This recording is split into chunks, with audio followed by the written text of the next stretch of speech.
Okay. Well, good evening, everybody. Welcome to Power Hour 2.0. I want to welcome everybody here this afternoon.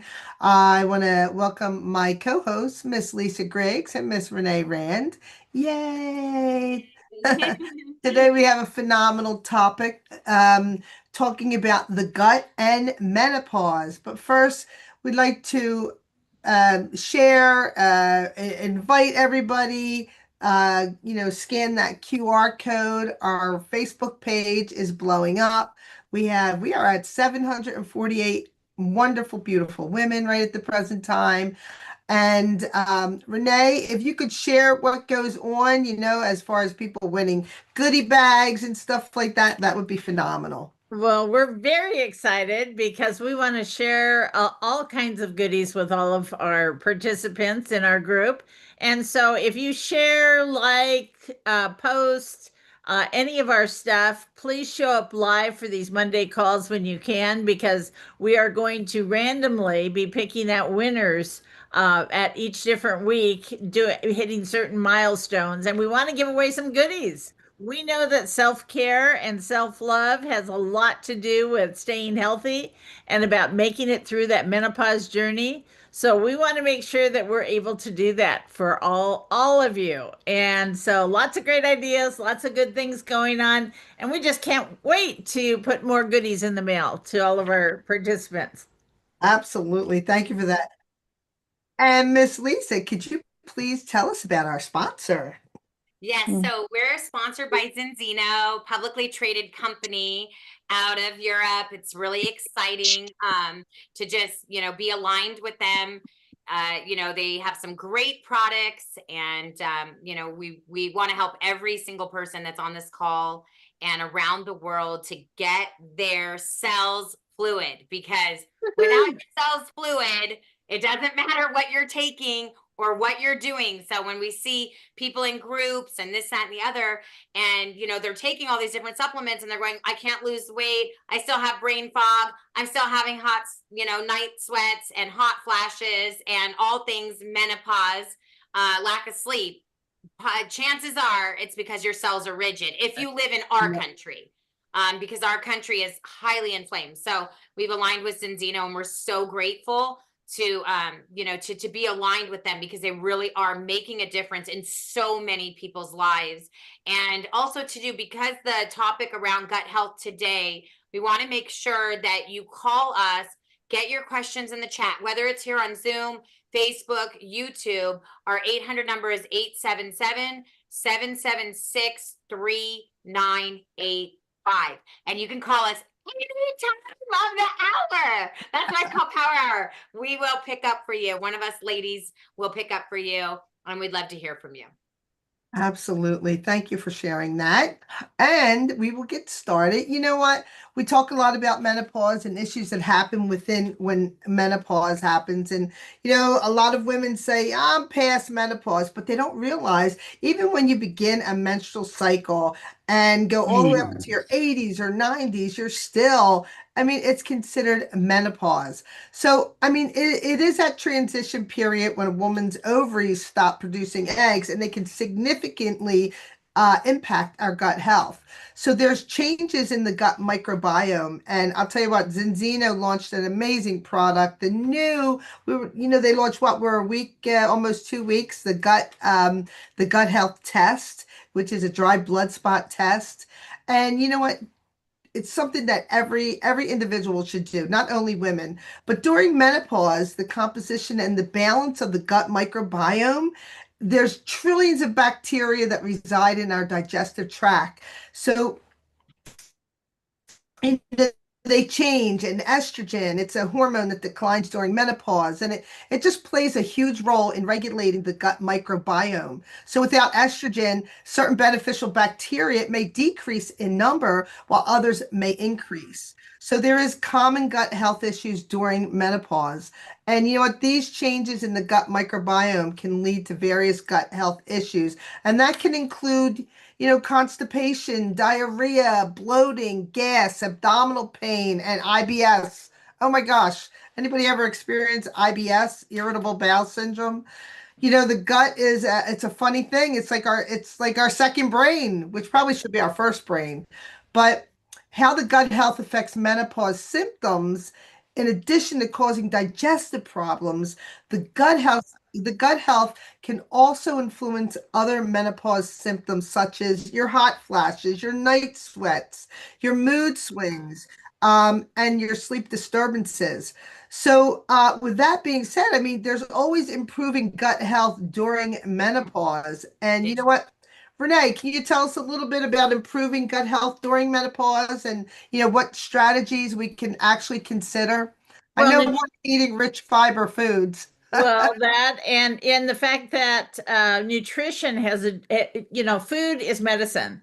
And so Yeah. when we're eating along the lines of what we eat in the US, which is high in seed oils and things that are putting our omegas out of balance, it Mhm. creates so many challenge, not only the cell membrane fluidity and rigidity, which we want ourselves to be. That was my light bulb moment. We want ourselves to be fluid instead of rigid. So Right. if you're taking all these supplements or even synthetic medications, they're not doing you much good if you're out of balance. So Right. to get into balance, we also need to take a balance test for our omegas. We need to find out how in balance or out of balance we are so that we can work with our gut and our systems to make them work properly. And then, of course, nutrition. If you choose to eat a better diet, that's going to make your transition a lot better as well. And of course, I did not know anything about the difference between probiotics and prebiotics and all the different things. So those create issues as well. So our guest today, Robert Ferguson, is going to share with us some things about gut health, and gut health affects us all. And when we're going through menopause, don't we already have enough things going on that we need help with? So, we're going to get all the help we can get between all these wonderful ideas that we can share with you. It can make a huge difference in dealing with our gut. And I know mine is gut issues. I know it is. So I'm excited. I've already taken my test and I can't wait to get my results and see what's next. Absolutely. Exactly. Lisa, if you could share with us and you could bring in I our think it's really awesome. So like Robert, I gotta like reach out to Robert. I'm so grateful. Like he's like our official Power Hour nutritionist, and we're so grateful to have him in the group, ladies. And he's one of the only gentlemen, along with Jean, that's actually in our group. And we love Robert that you're able to come on with us today, because I know this was kind of last minute. And I'm like looking at the topic, I'm like, oh my God, I don't know anything about gut health. I have like a main big question for you around the gut. And I'm sure like there's women putting stuff in the chat on Facebook and here and calling in on the 800 number. But let us give you a proper introduction. So for everybody that has not met Robert Ferguson, he is a clinical nutritionist, okay? He is a very, very cerebral man. He is very, very sharp cookie. And he's got a master's in psychology. He was NAACP nominated for the Image Award. He's also a Marine, so he has served our country, which we love that. And also, he's written tons of articles about all kinds of things. This gut actual subject is something that he specializes in, because he's been in his field for over 30 years now. And I kind of say like he's the highest mucky muck in the space. So he trains nutritionists, he trains coaches, and really just has a heart to help people kind of cut through the noise and get right to the truth. And we're always so privileged to have you on, Robert. The biggest question I have, Robert, for you right now, before all these ladies start asking you 100 questions, is how do you know you have a healthy gut? That's what I want to know. Because okay, Veronica got on here right before you, and she says, well, the gut is the second brain. And then Jean said, I think it should be the first brain. So, what say you? Like, how do we know if our gut is actually healthy or not? Like, are we losing our minds because our gut is not proper? Can we like assume that, I guess? I would say great question, and thank you guys for having me on. And I'm glad that I'm able to be here talking about such a very important topic. And so I want to take our time and I want to build on this, right? So if someone comes in later, then I would encourage them to watch it from the beginning, because what we talk about like every 5 minutes or so is going to be the building opportunity for people to have clarity when it comes to gut health, Yeah. right? So the first thing I was thinking about is birth.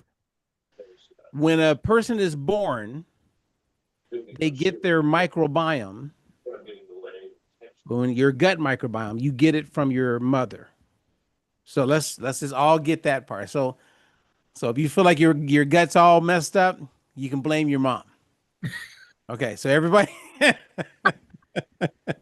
so we're gonna start there, that we get our gut microbiome, because you have multiple microbiomes. And a microbiome is more of a ecosystem or an environment, right? So we have a microbiome on our skin, which is made up of microbes or fungi and all these different molecules, right? We have it in our lungs. We have a microbiome in our mouth. And then the gut microbiome that we're referring to begins in the mouth, and it's like a tube. It's your gastrointestinal tract. So it goes from your mouth when you consume food all the way to your anus, your bum, your butthole. Okay. So that's what we're talking about. That's the microbiome, right? And in that microbiome, you have a bunch of things that's living in there. Some good things as far as bacteria and some not so good things. But they keep each other, they have a symbiotic relationship. They keep everything in balance. But when you get too much of the not good stuff, then things like C. diff, pylori, those kind of conditions start to show up, which we don't want. So going back to mom giving us our gut microbiome, before your brain is developed in the embryo, before you have a heartbeat, the very first thing that gets formed is your gastrointestinal tract. So your gut. So going with Gene said, I believe it's the first brain. We could argue that because it's formed before your brain is formed. And another thing that's interesting about the gut microbiome is that when we die, right? Because we know we're nothing but electricity, right? Mhm. There's electrical waves in your brain, electrical waves in your heart. When everything stops with this electrical frequencies, the very last thing that stops is your gut microbiome. Mm. So it's the first thing and it's No. the last thing. Yeah, wow. Interesting. I mean, right there, I could just, if I was drinking wine, I have a little sip and watch the crowd and say, everybody soak that in, because the importance of the gut is very clear. And if you go back to 20 or 2000 plus years ago, before Christ, there was a guy by the name of Hippocrates. And Hippocrates back then said that all disease begins in the gut. And around that time, the average person was living maybe 40 years old. He lived, based on records, to be, I think, 97 years old. So he knew a lot about health. And if you look at modern day doctors to this day, they take a Hippocratic oath, Mm. which is all based on Hippocrates, because he was like the first modern day physician, right? Greek physician. So far we know that our microbiome comes from our mom. We know it's important because it's the first thing that develops inside of our bodies. It's the last thing that leaves. And according to Hippocrates, he said all things or all disease begins in the gut. Now, fast forward, because we're establishing the importance of the gut, and I know we all get it. One of my heroes is a woman by the name of Dr. Candace Pert. And Dr. Candace Pert, she's no longer with us. I did get a chance to meet her. And she is the woman at the National Institute of Health who discovered the opiate receptor. And she was very spiritual And I remember like talking to her in Westlake, California. And I was just so intrigued because I'm new, like I'm a newbie still. I had maybe 10 years experience in this space of nutrition. And I've been doing it now 30 years. So let's go back 21 years ago. Yeah, about 21 years ago. I go hear her talking like nobody showed up. You know, I was like, what? This is Candace Pert. She wrote a book called Molecules of Emotion. And I don't know what drove me to pick it. Well, I do know.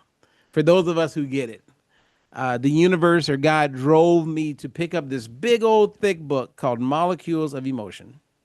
And at the time, I was really heavy into psychoneuroimmunology, and a whole bunch of stuff that goes in that world, right?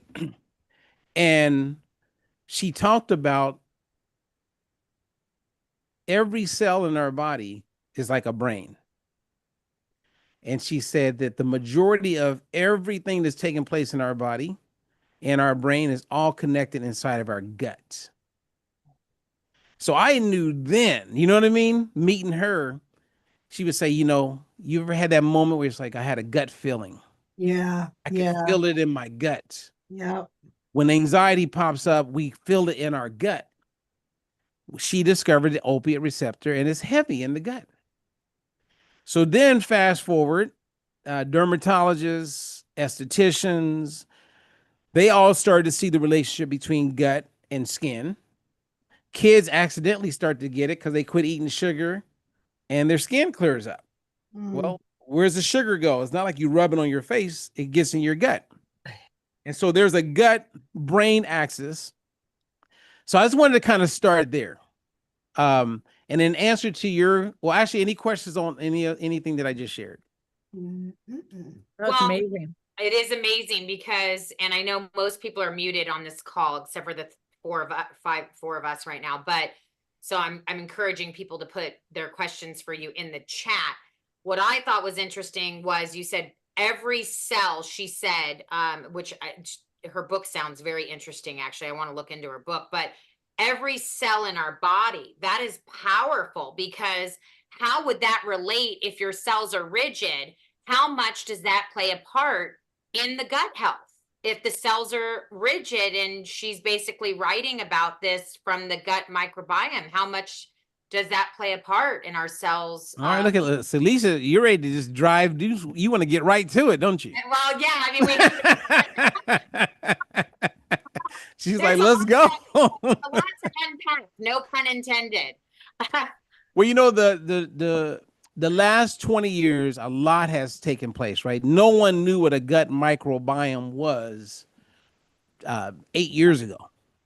Like people were hearing about it for the very first time. And then you have terms like microbiota, right? So the microbiome is like the genes. It encompasses everything. The microbiota is getting specific to the individual bacteria and fungi that lives inside of our intestinal tract. So most of the time, we're actually referring to the microbiota and those cells and what takes place there.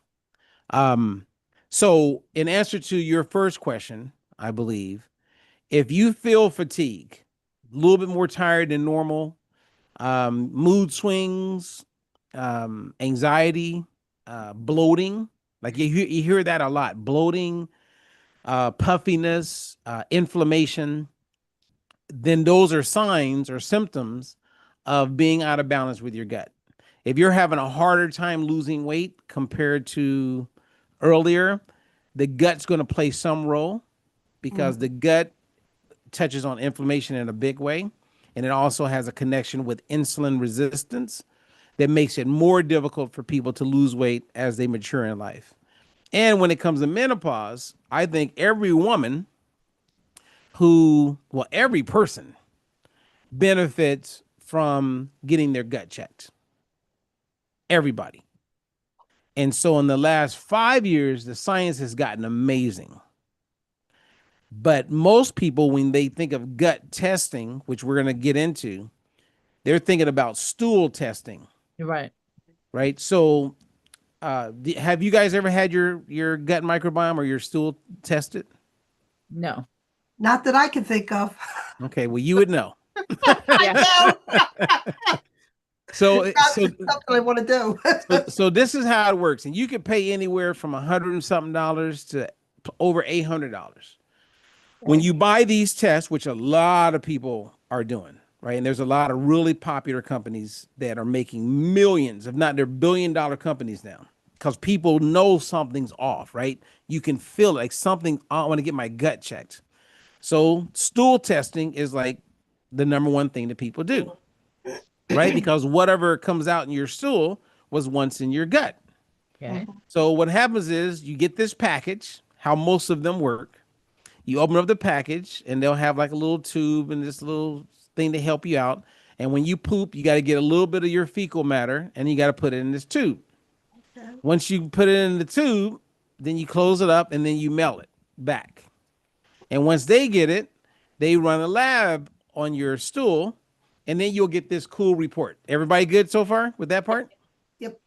So what you end up finding out is what is made up in your stool. So like what different bacterias are in there, bifidobacteria, lactobacillus, like all these different strands and families of strands. And here's where I have a problem with stool tests is the stool test, you find that out. And then what? Now, if you have C. diff or pylori or something like that, okay, that's going to confirm that you have dysbiosis, which is a significant imbalance of bacteria, right? You got more of the bad stuff than the good stuff.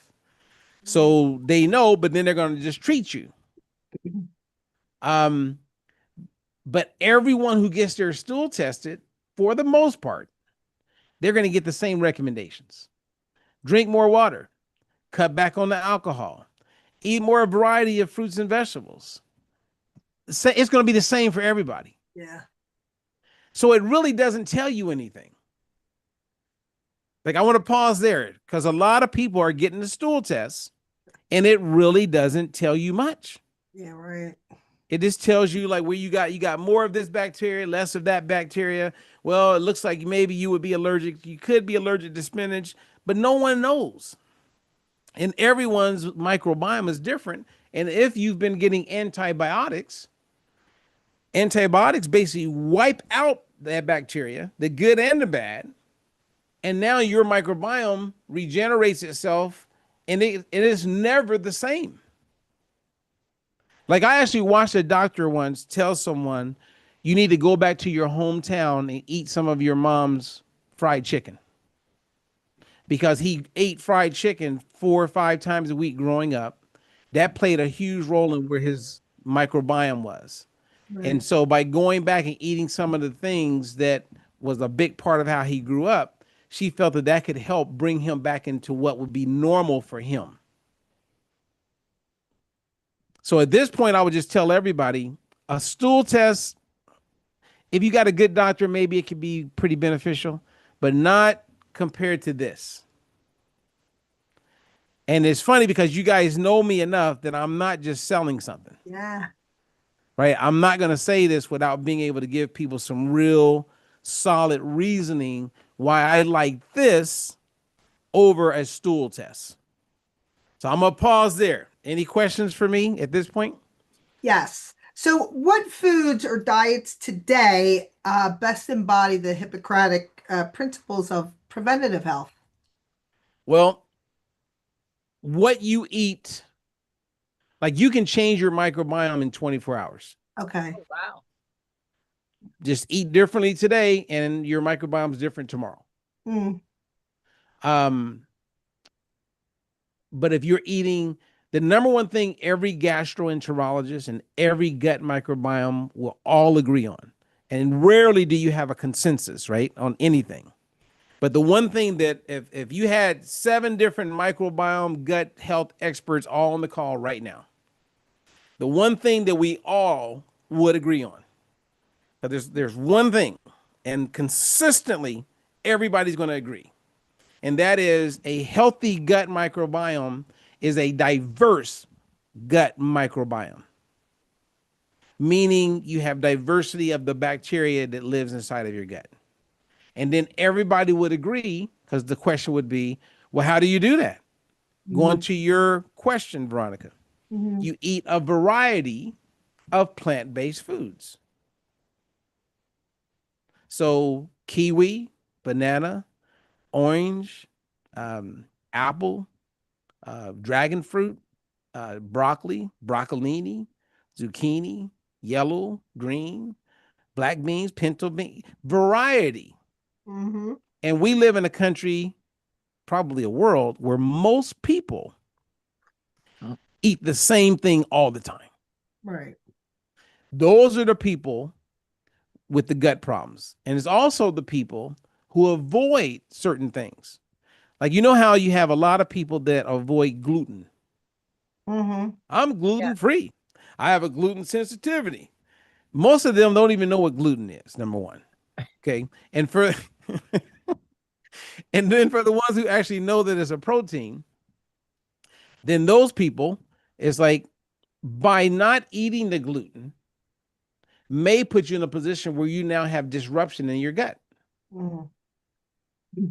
So the more things you get exposed to, the healthier your gut's going to be. Like when I was with Dr. Sabine, the people who didn't get COVID were like she did this whole thing on farmers. During that time, you didn't hear about farmers. They weren't getting COVID. Their immune system is so strong. They're out with the dog. They're out in the dirt. They're touching all kind of plants. They're out dirty cars. They're exposed. And all of that plays a huge role in the strength of your diversity as far as your gut microbiome. And if you look at people who keep everything clean, they sterilize everything, they're gluten-free, those are the people that got all kind of gut problems. It's the truth. Yeah. So you want to, like, and think about it, when we were kids, we were out playing, we ate mud and thought it was funny. Like kids today aren't running around, they're not spending that kind of time out and about. So they don't have the same strength. And if you look at it, more kids today have more gut problems. More kids today are allergic to peanuts than ever in history. Like there's so many problems with the kids growing up today. You got parents that are raising their kids on keto and carnivore and avoiding all kind of food groups. And those kids are growing up, all these beautiful young ladies that I've met over the years, social media, because Dr. Sabine would send them to me to be their nutritionist. And I say, hey, you ever eat beans? Oh, I can't eat beans, mess up my stomach. Oh, I'm too bloated if I eat beans. Because they quit eating all that stuff. So now you got to repopulate the gut. So with a lot of those clients, I would say, all right, when you make a meal, let's add 2 spoons of black beans to it. Baby step. Then about a month later, as their nutritionist, I would say, hey, let's do a half portion. Let's do like a half cup of black beans. Oh, really? They do it? No problem. Yeah. So now their gut has been acclimated and they have the right bacteria balance that makes it where they can digest those foods. And now they can maximize the Hispanic paradox. You guys know what that is? No. People who eat beans live longer than people who don't. Really? Yeah. Look it up. Spanish paradox. Write that down. And when you look at even the blue zones, people are eating beans. Beans are your friend, but a lot of kids these days don't want to eat beans because they feel like they feel bloated. Yeah. Well, we used to have a little saying when we were kids, beans are good for your heart the more you eat. Exactly. We ate beans all the time. It's probably the only thing we could afford. Mine Okay. was a little different, Veronica. Mine was like beans, the musical food. The more you eat, the more you toot. And it was like, the more you toot, the better you feel. So eat beans every meal. It was like, taught me that. Oh, that's cute. Yeah, they actually eat a lot of beans. So, anyway, you have beans at every meal in Africa. That's for sure. Hey, and they have one of the healthiest gut microbiomes in the world. Yes. And it's healthy because it's so diverse. Right? Yeah. So all of us have these living organisms inside of us, right? These bacteria, 100 trillion plus. microbes is running around doing what they do. And you want everything to be in balance. And so what I like about this test is that you're not just looking at the bacteria that's living there. You're looking at the blood, and what shows up in the blood is has a direct relationship, correlation to what's taking place in the gut. Okay. Okay, so now this is where it gets fun. Because in 2016, I believe, or 2018, I came across a paper, and I have like 15 papers, Renee. Everywhere I go, like move or I stay somewhere for a long period of time, I have these papers that I keep reading, and I'm reading them. And when I say papers, like studies Right. that I read, and if I don't get it or I feel like I need more time to like read, I got to read it again. I just keep it in that stack. Sometimes the stack can get down to 5, and then it's back up to about 13, 14 again. Well, there's one paper I have on the relationship between tryptophan, which is an amino acid, and most people think of tryptophan when they eat turkey. Right. Turkey just happens to have a whole bunch of this amino acid in it. But you can get tryptophan from eggs and from chicken and from other meats, right? And tryptophan is essential. We're getting used to that word. Yeah. Essential meaning if you don't eat it, then you have a deficiency and it can mess up things, potentially even causing death. So most of us, especially in America and Canada and Mexico, we're all getting enough tryptophan. Okay, so that's not a concern. Everybody's getting enough tryptophan. You don't need to go buy a supplement for tryptophan. But tryptophan plays a huge role in our metabolism as well as the health of our gut microbiome. So not long ago, we had like a little trial, right? Maybe a couple months ago. And I was talking about a product called Xenobiotic, which is available, right? There you go. Veronica's holding it. Xenobiotic has prebiotics in it and dietary fiber. And prebiotics means it can get all the way into the large intestine where all those microbes and bacteria live, where we need magic to happen. Right. Right? So prebiotics come from fiber, but not all fiber is a prebiotic. I remember Because you'll that. hear people saying, oh, yeah, I eat a lot of fiber. Yeah, but are Yeah. you getting prebiotics? Right.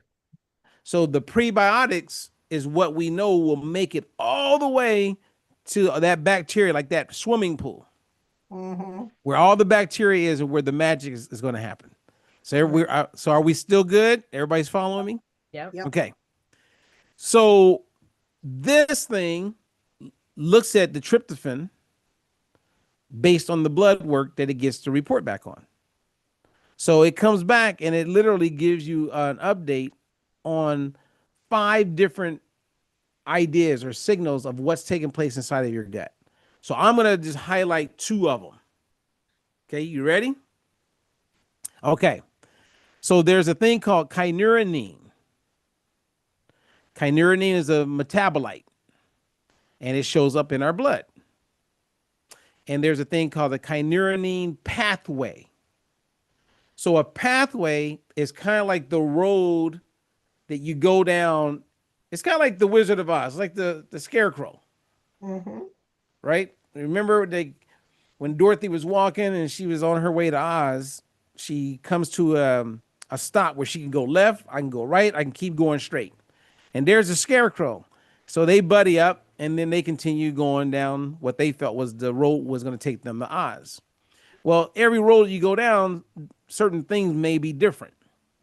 So when you eat tryptophan, when tryptophan digests and gets into your gut, if there's enough fiber, that tryptophan will convert and turn into serotonin. And everybody knows serotonin because we think of our mood and we think about sleep.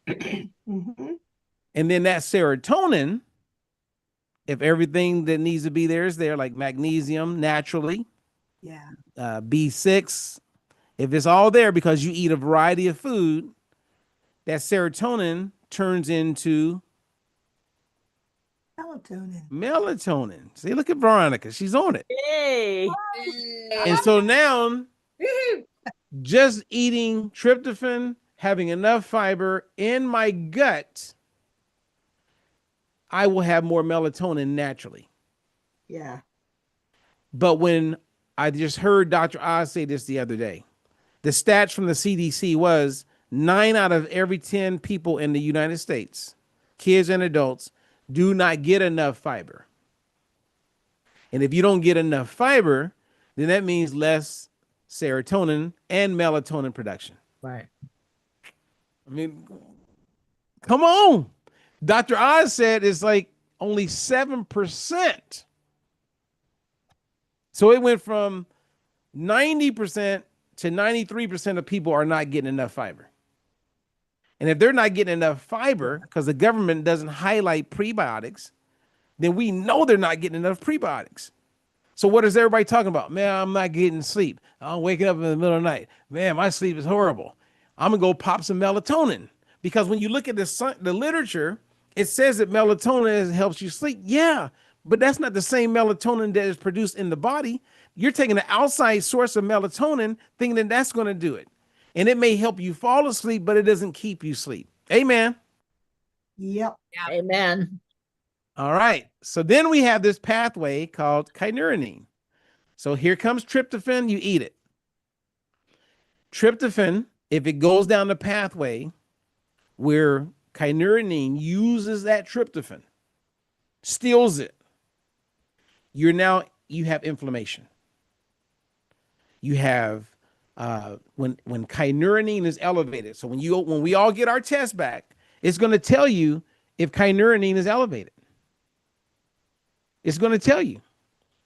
And if kynurenine is elevated, there's this other molecule called IPA. That means it's going to be down.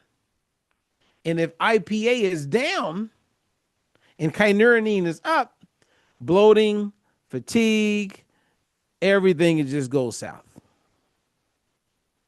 And IPA needs that tryptophan. But if kynurenine is stealing it, then IPA will be low. So you need IPA to be elevated. And when it's elevated, that means it's getting plenty of the tryptophan. And that means kynurenine is low. That means reduce inflammation. Everything works better. No. So that makes sense, everybody? Yes. Yeah. Okay. So I'll pause there because just that alone, everybody wants to know. So what shows up in the little finger prick, getting a little blood on the spot, is going to tell us a whole bunch. Mm-hmm. And then it's going to tell you what you need to do. Right? Because if IPA is low, we need to increase your prebiotics, your fiber. Now, if you're taking balance oil, guess what? Omega-3 is a prebiotic. Oh, okay. Oh, okay. So omega-3 is a prebiotic. Mm-hmm. So it's helping. Remember, so once you connect not just fiber, but prebiotic in the gut helps to create magic. All the positive things. Mm-hmm. Mm-hmm. Okay. Well, where do I get some prebiotics? Omega-3s. And guess what else, Lisa? What? Polyphenols are prebiotic. Awesome. Can you take too much? I'm asking because I have people around me, and Renee, you might even have the same thing that I have going on. I had 2 women tell me today that are very close to me. Well, I take prebiotics and I love them. And I'm like, I don't know if you're supposed to be taking that because I think it might like kill your like flora or something like that. Again, I don't know a whole lot about gut health. I'm learning, but I hear this stuff around me and I'm just wondering how much prebiotics, probiotics, and then there's this other term called postbiotics, I think. I don't know. Maybe, yeah, a postbiotic. I don't know if you've heard of that. And then like, what is that whole thing, right? So how do you know what strains to take? Because if someone's taking a prebiotic, And they're also on, because these are women that are also on balance oil. So could they potentially be like overloading their body with too much of a prebiotic, probiotic, or the postbiotic, which I have no idea what that even is. Okay, so let's make it a goal in the next 4 minutes that you know what all that is. Okay. You ready? Okay. So if I'm a decent teacher and I know that you guys are all smart, then in 4 minutes we're all going to own this. Okay. Okay. All right. So prebiotics is, let's think of that as dietary fiber. Okay. Okay, you're going to get that from fiber. Fiber is going to be broccoli, oats, quinoa, bananas, grapes, etc. Right? Plant-based foods. So prebiotics. Right now, living, when we talked about all those organisms in your body, Mm-hmm. okay, that's all called live bacteria. Another word for that is called probiotic. So what happens in the world that we live in, people end up confusing live bacteria that's in you right now, that's alive, as live bacteria and not a probiotic, because it's actually a probiotic. So probiotics are live bacteria. We've gotten to a place where we buy at the store probiotic supplements. So probiotic is live bacteria that's in you right now. So what helps the probiotic thrive? Prebiotics. So prebiotics that you eat helps your live bacteria thrive. And when it thrives, it produces postbiotics, which help seal your gut, reduce inflammation, and like butyrate. They're called short chain fatty acids. So you need a prebiotic to feed your probiotic to produce the postbiotic, which is the short chain fatty acids. Then you have a healthy gut. Question. Yeah. So probiotics, I know you've talked that they are bad for you, Okay. correct? So let's say probiotic supplements. But how they getting live probiotics into a capsule? I don't know. I don't believe most of them Aren't they are. dead by then? Well, once oxygen hits the live bacteria, then it's dead. Okay. But Okay. when it's a supplement, remember that's not FDA regulated. So Right. supplement industry can sell a lot of things until they get exposed. Like they have to cause damage, someone get killed, a whole bunch of people go to the hospital before it can be removed. But if no one is tracing it back to that supplement that you take, it can stay on the market forever. Wow. Right. Yeah. Well, So you have to ask yourself, if a prebiotic is what fuels my probiotics, mhm, why would I need a probiotic right. that's in a supplement? You wouldn't, You wouldn't. No. because it's not like a probiotic live bacteria is going to get in and hang out with the other live bacteria. It's pretty hot in there. Okay. And it's a long way to go to actually make it to the colon where all the magic happens. So a lot of people, like, they will watch us share this. They will go AI and Google it. They will see that what I'm saying is the truth, and they will still keep taking their probiotic. What do you Yeah. call that? Okay. Insane. Well, you know what I mean? Like, what do you, I was thinking about that. I was like, man, why? Like, that is crazy. Yep. Like what? Because sometimes people don't want to know that what they thought they knew was not right. Yeah, That's true. correct. So it's better to just, you know, just keep it moving and just keep doing what you're doing because it's not hurting you. Right. And that's why I love having a test. And even people, if you notice, when you have a test, everybody gets nervous because they're about to find out Right. Yeah. that maybe the product they've been using isn't working. And I love my xenobiotic. I'll tell you what, amazing. All right, so let's go back to Lisa and see if I did a good job at explaining that. I think you did a great job, and I'm actually I'm gonna blow some minds right now, okay? Because you did such a great job. I actually looked it up, okay? So if anybody is on this Zoom, You looked up what? I looked up if there was a class action lawsuit, okay, against any prebiotic or probiotic, Oh, right? That is in the market today, and it just so happens there is one. So if anybody has drank a product called Poppy, it's POPPI. There was an $8.9 million settlement. Okay, they allege that the company falsely marketed its sodas as gut healthy, which I think is interesting because you were talking about this, Robert, that there's a lot of, because Veronica's asking the question, well, there's all this, no pun intended again, crap on the market.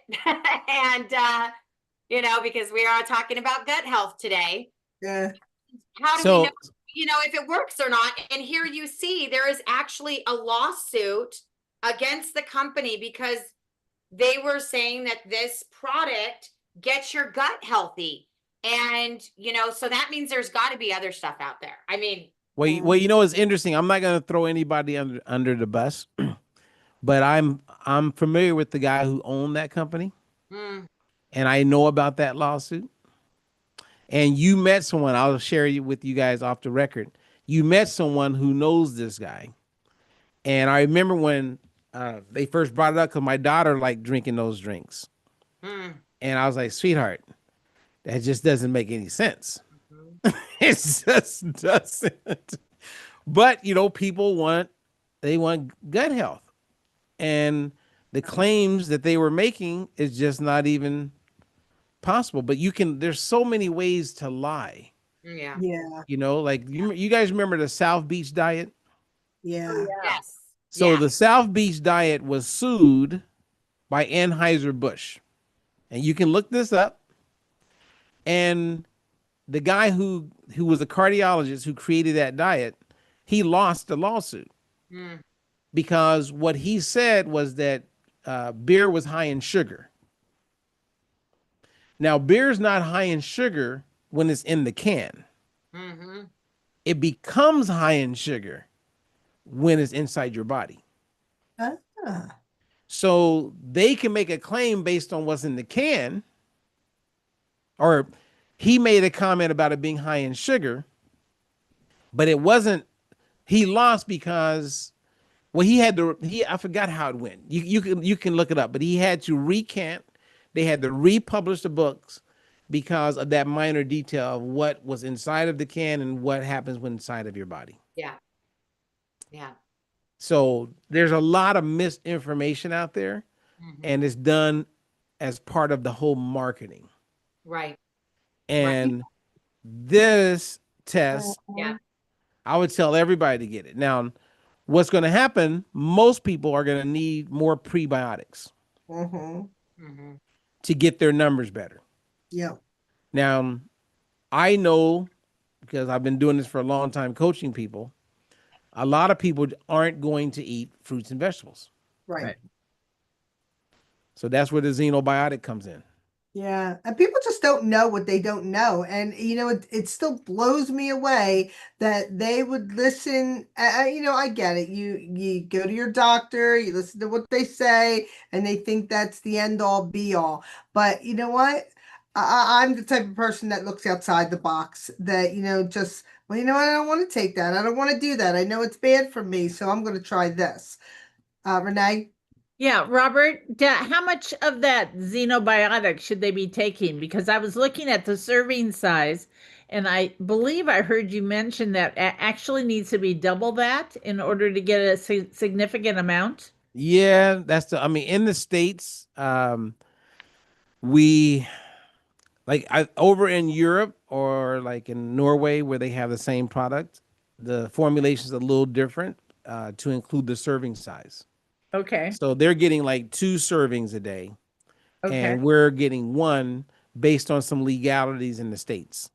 So would it be better if we wanted to up it to do 2 servings a day, that we do one in the morning and one in the evening, or both double servings in the morning?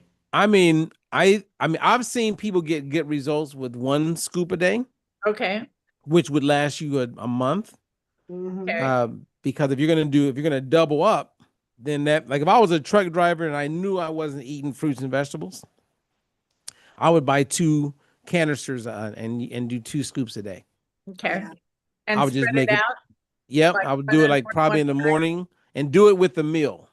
Oh, okay. Ideally, like I actually like it on an empty stomach, and it Mhm. doesn't bother me. But to be safe, your first experience, I would say, eat something and then do it, and then just go by how you feel. Yeah. And then maybe one day you try it on an empty stomach, and maybe it won't bother you like it doesn't bother me. Okay. We have a question in the chat. Have ordered the gut test and waiting for them to be shipped to me. I am having knee replacement surgery this week, so we'll be on an antibiotic. So when should I take the gut test and what time frame after my surgery? Well, because you're looking at your blood, I would take the gut test as soon as you get it. Don't wait. Yeah, don't wait, because antibiotics is going to wipe out your bacteria, Mm, right? But your blood is still your blood. right. So I would just take the test. I don't have them yet, Robert. So they haven't Okay. come in the mail yet. Okay. So if they So don't come in before my surgery, should I wait a couple weeks? yeah, I Or mean, yeah, unless you just want to know, but I would just wait a couple weeks. okay. Now, one of the things that I'll share on with when it comes to gut health, okay, and this is very powerful. This is like one of the most important things we can all do to improve our gut health. So remember, I mentioned that term endo 3. I didn't say 3, but propionic acid, IPA. Yeah. That's a very important marker, which the test will tell you what your IPA is. And IPA gets produced in the bacteria. So you need tryptophan, you need fiber, right? Healthy bacteria will produce more IPA. And that IPA shows up in the blood. Now, there's this thing called indole propionic lactic acid, ILA, which you get from fermented foods. Mm, And that helps increase the IPA. So think about this. People they'll take antibiotics, right? right. What do the doctor or the nurse always recommend they do after they stop taking the antibiotics? Yogurt. Yogurt, right? Live bacteria, Mm-hmm. probiotic. After you get off the antibiotics, you need to get some. So they're saying that we've wiped out some of your good bacteria and some bad bacteria. So replenish it by taking a like yogurt or a probiotic. And we should probably have a moment where we show people what to look for on the label to ensure there's live bacteria in that yogurt, Okay. because there's not always live bacteria in the yogurt. So you got people that goes to the store and get some yogurt thinking that they got live bacteria, but that's not the case. The number one thing that will help get the gut back would be fermented food Mm, and prebiotics. Okay. And sometimes with fermented food, it will have live bacteria. So when I buy sauerkraut, it has a label on it. Live cultures are in that sauerkraut. So you're getting the fermented food, right? You're getting that propionic lactic acid that's going to help with the IPA. And you can get some live bacteria, like in kimchi. mm, I love kimchi. So I buy kimchi like every 2 weeks. And what I'll do when I'm in the house, if I'm a little hungry or I'm not hungry or I make a meal, I'll grab my little thing of kimchi, and it's got all of the data on it that says it has live bacteria, it's fermented, this is legit. And I'll take 2 fork fills and put it on my plate, and that's all you need. mm. I do that every day. Who does that? I do, Linda. Yeah. Oh, nice. Oh, you're ahead of the game. Yeah, that's great. With her having a surgery, it's no issue with her.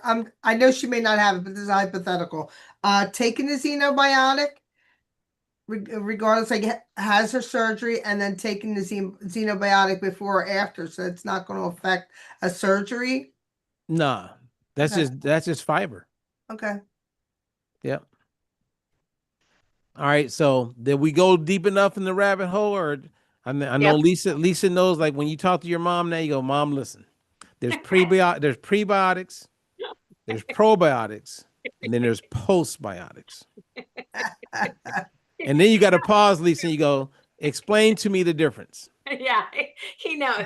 Yes, I'm gonna listen back to this and get it memorized.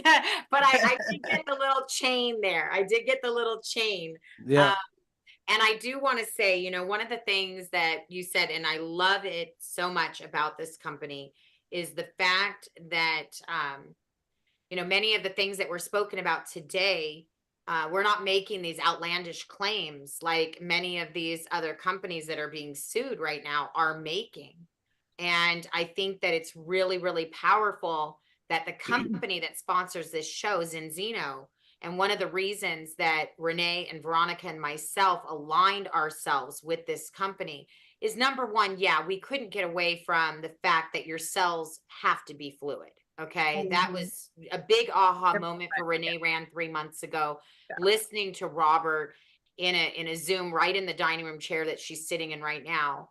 And obviously, you know, Veronica, with her background in testing, has the cancer marker gene in her family, has done many, many tests, has spent thousands of dollars on tests. And knowing that this company puts out a test, it really, I mean, Robert keeps, you can see him holding up the carton, and you can see Veronica holding up the carton, but you can see here what it looks like. It's a dry blood spot test. So it's really, really important to understand that this test is real and it's efficacious. And what that means, efficacious, is that it gets a proven result at the end of it, right? And this test is not part of Enzino. It's a third-party testing lab, Vitas, that does these tests. So in no way is there a conflict of interest. It's not like, hey, take the test and here, you know, get our product. You know what I'm saying? There's none of those shenanigans going on. So I want to make sure everybody understands that when you do this test, it is autonomous. It doesn't even have your name on it. You get a code. You put that code into zenzinotest.com. You put your little bit of information with just your email and where you want your results to come back to, and then you get your results back. So it's really that easy. And so we want to make sure that you have the URLs today. Testmyguts.com. You can go to testmyguts.com and you can get the test right there. There's actually a special on it right now. You can get just the test, or you can go to testyourguts.com and you can see the product there, you know, if you want to see the test and also see the bundle with the Zenbiotic that Robert and Veronica and Renee have been talking about today, as well as Linda. And I think this has been such an amazing conversation today. I mean, I know we could go on and on and on, and I'm wondering if we should just talk about the gut for the whole month of November. I mean, I know we're doing stuff with epilepsy awareness in honor of my son Judah. And I thank God for all of you ladies and Robert supporting that. But maybe we should just continue this conversation around the gut, because Robert, you did say that at some point we do need to look at the labels, you know, as far as what are on these, you know, these products. Yeah, absolutely. And there's some very intriguing studies. And I would challenge you guys to help come up with something that can help people who are stuck, meaning they have a hard time accepting that maybe what they've been telling other people to do is not good advice. Yeah. Yeah. Right. Like, you know, like I'll never forget, you know, for years, like when I had my first infomercial product, and all my work in the very beginning from 1995 to the time I created this product that we sold thousands of products. which was like 2007. We launched in 2009. And I had people eating every 2 to 3 hours. Mm. So my entire methodology was eat 3 meals and snack in between. Mhm. Wow. That was my whole plan. And people lost weight. We killed it. But what I learned in 2010, after it was already out there, is that if I have everybody eating every 2 to 3 hours, what I'm doing is I'm creating insulin resistance. Mm. So it may work right now because they don't have insulin resistance. But when you have a person eat every 2 to 3 hours, you're stimulating insulin release every time you eat. And if you stimulate insulin every time you eat, it's then called hyperinsulinemia. So I had to eat a little crow because I could have just said, hey, I'm just going to keep doing what I'm doing because it has worked. But once I saw where I was taking people, I had to like raise my hand and go, we got to make some changes. Yeah. And thank God I did, because now the evidence is clear Mm. that 93% of all adults have some level of insulin resistance. And so I don't want to add to that. And I Right. think the same thing when it comes to probiotics and prebiotics and gut health and even like the balance well, right? There's people who swear by other products. Mhm. And God bless you. Go with those other products. But let's do the tests. Right. Because why not test to find out if what you're telling people to take is actually helping them? If it's working. Great. So Great. a lot of people that I'm telling you, a lot of our influencers and people who are in a position to influence others, Yep. Mhm. they don't want to be wrong. So they'll be like, "Nah, we don't need to test. Well, we don't need to test." Yeah. Well, it's always a pleasure having Robert Yeah. Ferguson with us. You know what? We have more to come, more to talk about. Same place, same time next week. I know next month, I mean, it's already November. Happy Yeah. Halloween, everybody, Friday. I know we were talking about it's Epileptic Awareness Month, and we were going to touch on some topics there and with Lisa and um, it's all our mission of moving forward and just informing people. We're the messengers, you know. And I want to thank everybody for being here this afternoon. Lisa, Renee, any last thoughts? No. Just take care of yourself and each other. Be kind, be sweet. What you focus on expands. So let's think good thoughts and move forward. All right. Robert, any last thoughts? No, it was great. It was good to spend time with you, amazing people. And I hope those who are able to catch us live or the replay Yes. find some of the information to be helpful. Thank you very much. I hope everybody has a wonderful evening, and we'll see you back here next week, same place, same time. Have a great day. Bye. Bye.